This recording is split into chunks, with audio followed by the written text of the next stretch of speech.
Eu fui fazer um mestrado em dança nos Estados Unidos. Nunca tinha ouvido falar de Pilates. Mas na minha escola, na escola onde eu fiz o mestrado, era parte do currículo, as aulas de Pilates. E eu, no princípio, até não me identifiquei muito, porque, enfim, o tipo de aula que eu tinha na escola, que eu comecei a ter na escola, no iniciozinho, eram aulas mais voltadas para uma coisa mais de estética. A professora falava muito de tirar barriga, tirar culote, e eu estava ali buscando outra coisa. Eu queria performance, eu queria refinar a minha performance. Aí uma grande amiga minha, a Alana Halvorsen, me chamou e me deu uma aula numa salinha onde tinham 2 máquinas de Pilates, eram 2 equipamentos chamados Reformer, hoje conhecido como a cama, né? É o reformador. E aí ela me deu uma aula focada nos nossos interesses de bailarinas, né? E aí eu realmente, aí eu entendi que aquilo tinha muita coisa para mim, tinha muita coisa para eu ir pesquisar ali. A Marie-José Blum, que hoje é um grande nome do Pilates internacional. E eu viajava todos os dias, 1h30 por dia, para ir fazer esse treinamento com a Marie-José, que não era um treinamento estruturado, não tinha apostila, fotografia, metodologia, era assim, você ia para lá e você passava o dia inteiro vendo ela trabalhar com os alunos e ajudava ela. Então eu tinha as minhas aulas, ainda estava no final, na metade do mestrado, eu tinha as aulas e corria para lá, e nos finais de semana, nos sábados, eu passava também o dia inteiro com ela. Ela trabalhava muito com bailarinas jovens, adolescentes. E os pais iam levar e ficavam por ali, e eu acabei começando a dar aula para eles, e ela viu que eu tinha um talento para ensinar pessoas com dificuldades de movimento. Porque eu sempre tive um corpo muito difícil para dança.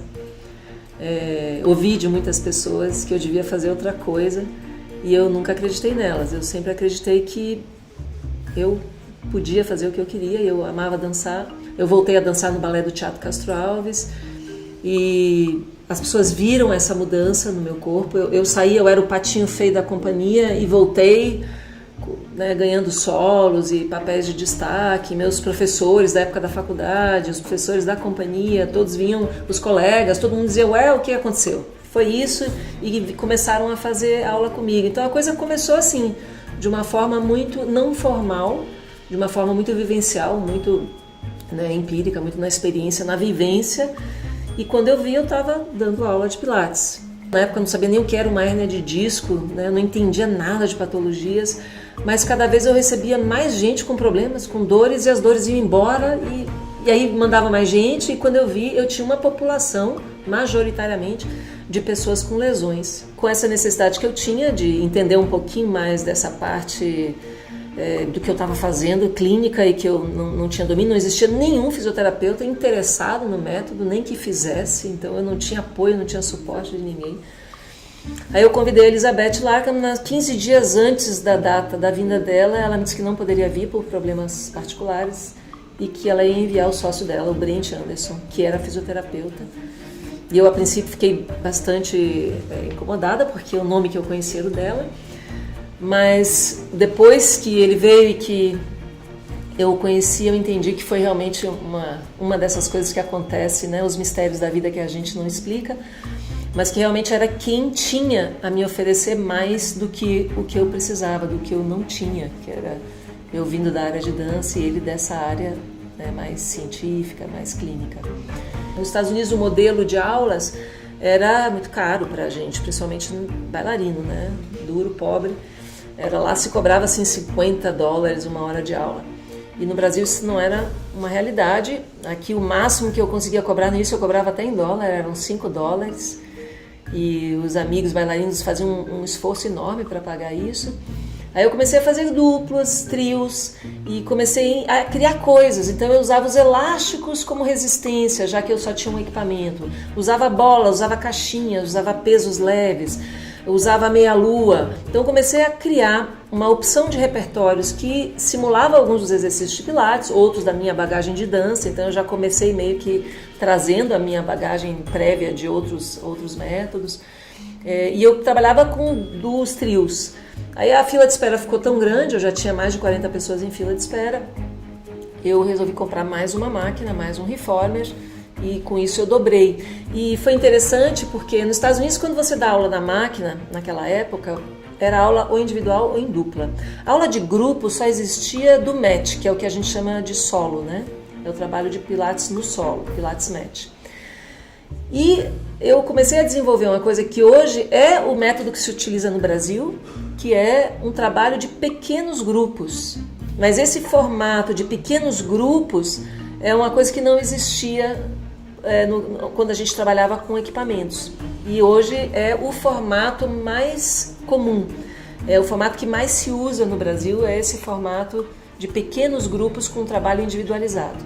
Ninguém sabia o que era esse equipamento. Para você enquadrar nos termos lá de importação era uma loucura. Até que um último equipamento meu passou 6 meses perdido no mar. Teve greve portuária, trocou de navio, não sabia onde ele estava. Aí eu virei para o Ken Enderman da Balance Body e falei, Ken, e eu tinha um aluno que era engenheiro, né? Alice, você é tão incomodada com isso, eu vou copiar esse negócio, que é fácil de fazer. Aí eu disse para ele, Ken, ou você traz essa fábrica para o Brasil, ou eu vou começar a copiar seu equipamento, porque eu não aguento mais. Não tenho grana para ficar importando, não tenho tempo para ficar vivenciando essas coisas com a burocracia brasileira e tal. E aí ele falou, vamos conversar sobre isso. Tem alguém que entenda disso que você... E foi aí que eu apresentei meu hoje marido e companheiro, o Cláudio Soares, que tinha formação em arquitetura e muito jeito com construção. Ele construiu a própria casa, lidava com madeira. E aí levei ele para os Estados Unidos e a gente montou a primeira fábrica no Brasil, fábrica da Balance Body. Somos a única fábrica fora dos Estados Unidos, a Fisiopilates no Brasil. Então eu hoje faço uma junção de toda uma bagagem que eu tenho de mais de 40 anos estudando movimento. Na dança eu passei por diversas metodologias, diversos coreógrafos, criadores que trazem pesquisas de movimento muito profundas, que vêm da técnica de Alexander, que vêm do Feldenkrais, né? Enfim, a dança sempre foi um ambiente que buscou muito a pesquisa dos métodos alternativos de movimento, né? Desde lá os inícios de 1900, né? O movimento na Alemanha, em Berlim, que foi um centro em que a dança estava muito envolvida com toda essa filosofia oriental, esses trabalhos de mente, corpo e espírito, de integração de todos os corpos. Tem uma coisa que eu acho que é muito linda, que eu acho que o Pilates é, digamos hoje, comercialmente falando, a grande estrela dos métodos mente-corpo, né, que existem. É o que hoje está na mídia, é o que as pessoas mais conhecem, todo mundo quer fazer, enfim, tem as vantagens e as desvantagens disso. Mas o que eu enxergo, por que eu acho que o Pilates é a grande estrela? Não porque ele seja o melhor, não porque ele funciona mais. Eu acho que é porque ele conseguiu falar uma língua que atinge de uma forma mais universal e que faz uma conexão, uma ponte entre a filosofia oriental e a filosofia ocidental. Os orientais têm essa tendência a ter um contato mais sinestésico, né? Uma profundidade maior com o corpo, porque vem da filosofia oriental um voltar-se para dentro, né? Um parar para sentir o corpo, fechar os olhos, enfim, já faz parte de uma cultura. Nossa cultura é muito do de fora para dentro. O que eu vejo, o que eu enxergo? Isso cria, claro, uma diferença na abordagem de como as pessoas entendem, vivenciam o corpo. Eu acho que o Pilates consegue fazer uma ponte, ele fala muito bem a língua do Ocidente, que é uma língua, eu não quero depreciar, mas digamos que trabalha mais na superfície, um pouco mais de fora para dentro, se importa mais com a estética, com a forma do movimento. Enquanto que a filosofia mais oriental se importa mais com o que vem de dentro para fora. Então ele dialoga muito bem com fitness, com academia, com manter o corpinho forte, malhado, né, aparecer, desenhar os músculos, trabalhar força, flexibilidade, mas ao mesmo tempo, quanto mais você se aprofunda no método Pilates, você vai vendo que o cara falava de coisas muito mais profundas que isso, né? Ele falava de uma mudança de dentro para fora, né? De uma mudança de vida, inclusive, de proposta de vida, e não só com o movimento, mas com tudo, como você enxerga a vida, como você come, como você dorme, como você se relaciona com as pessoas. Eu acho que alguns métodos fantásticos que eu amo e que são profundos, eles dialogam muito com quem já está nesse ambiente de pesquisa de movimento, de se aprofundar um pouquinho mais e interesse pelo movimento. Mas a grande maior parte da população mundial hoje está no cabeção e o corpo fica em segundo plano. E as pessoas não têm nem esse interesse e nem essa compreensão, né, do corpo. Então, às vezes, parar muito para perceber micromovimentos num mundo que é tão veloz, ansioso e estressado, causa uma angústia tão grande que faz com que as pessoas rejeitem determinados métodos. Então, eles ficam inacessíveis, eles falam uma língua muito longe. Algumas pessoas aplicam o Pilates dessa forma. E às vezes quando a gente é muito purista, com a percepção, o detalhe, a postura, exatamente a perfeição do movimento, você também perde a oportunidade de atrair essas pessoas para um aprofundamento no corpo. Foi o Brent Anderson, que é o presidente da Polestar Pilates. Primeiro que ele é fisioterapeuta, dessa área clínica, que é, né, completamente diferente da área que eu venho, mas não só por isso, mas o Brent é um puta fisioterapeuta, porque ele é um cara que enxerga o ser humano de uma forma muito holística. Ele, quando ele trata com a energia das mãos, não só com a intervenção da osteopatia, que ele domina muito bem, nem liberação miofascial, não. Ele, quando ele toca em alguém, ele toca com muito mais do que isso, né? Ele traz uma força superior, ele se conecta, ele inclusive tem uma crença espiritual muito forte. Entender de um homem que vem da ciência, que isso é ciência.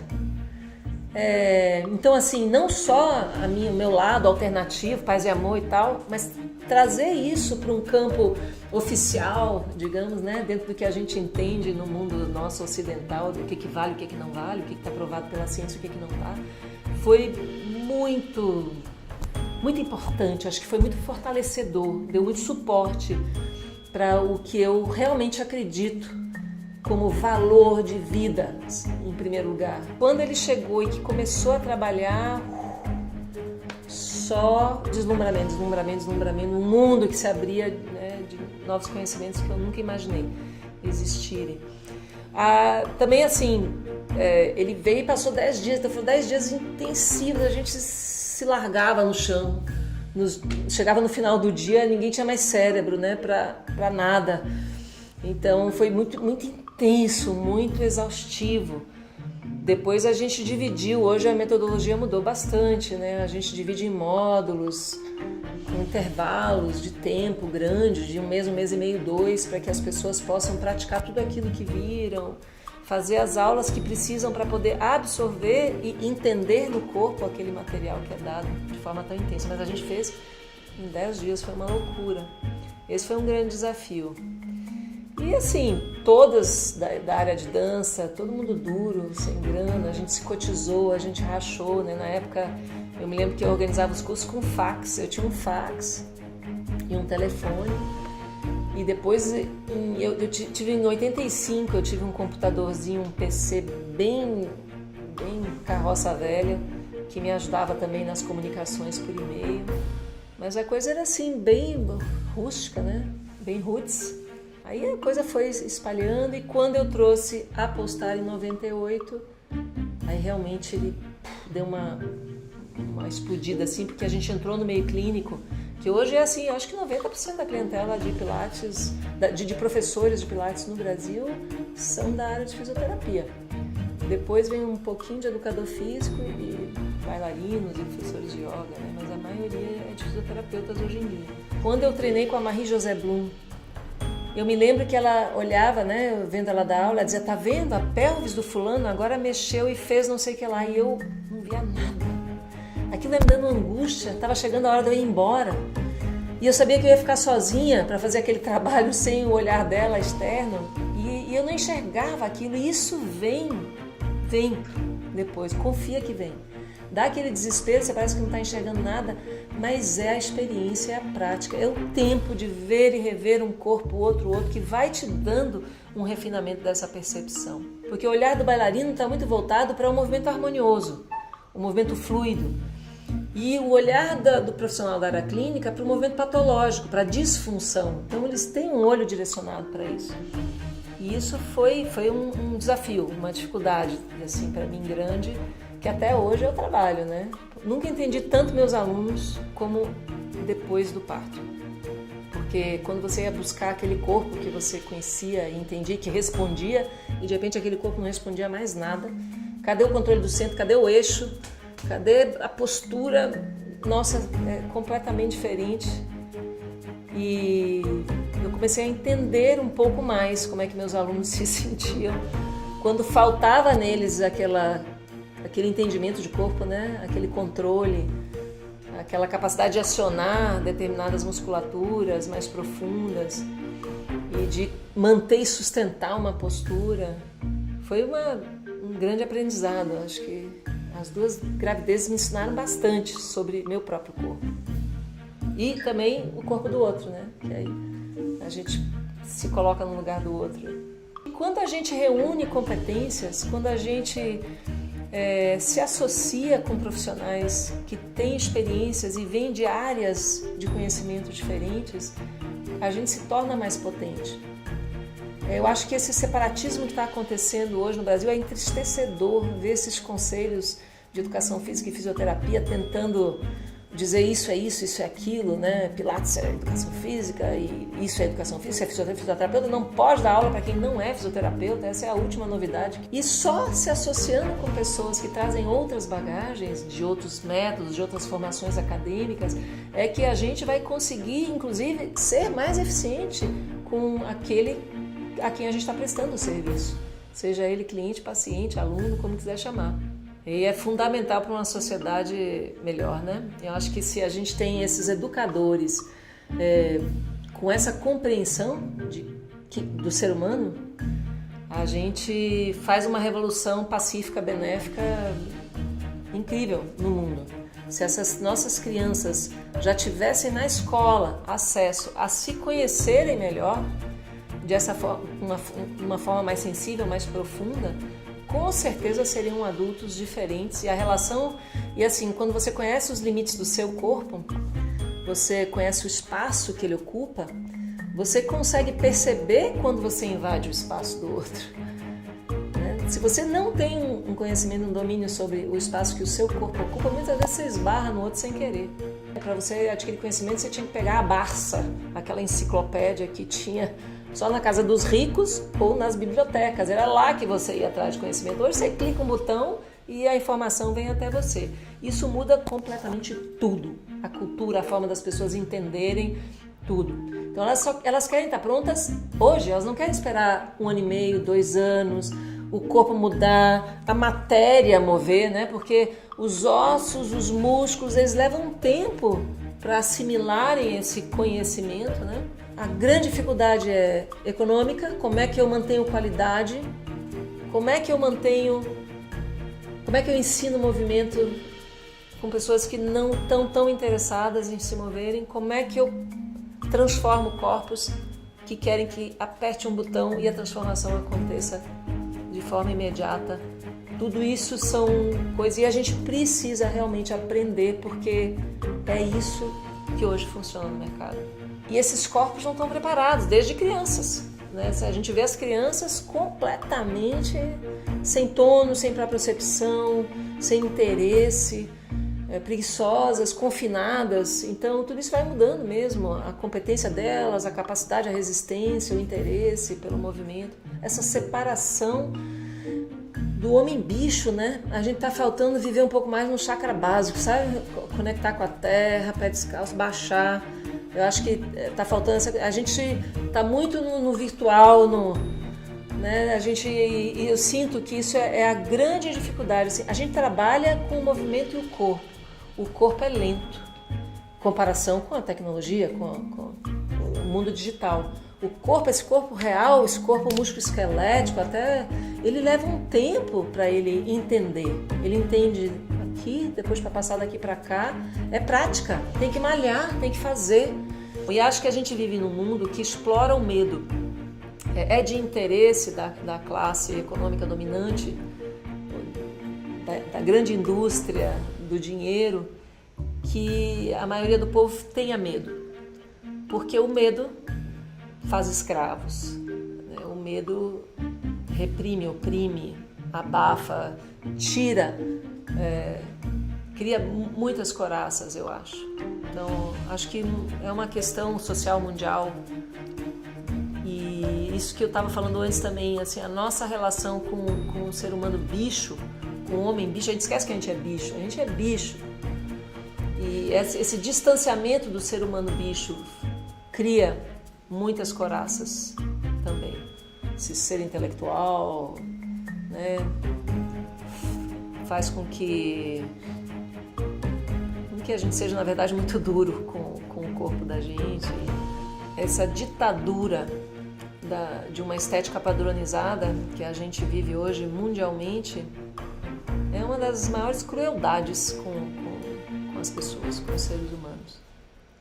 Ela é extremamente cruel, é malvada, é perversa. E a gente precisa realmente estar falando disso, estar discutindo isso, estar trazendo isso à tona e lutar contra isso. Os corpos são lindos. Com o nosso trabalho, a nossa função é despertar no outro a consciência sobre isso, sobre a beleza que o corpo é, que o movimento tem e que cada um tem com o que tem. Com a sua cara torta, com a sua bunda chula, com sua falta de peito ou excesso dele,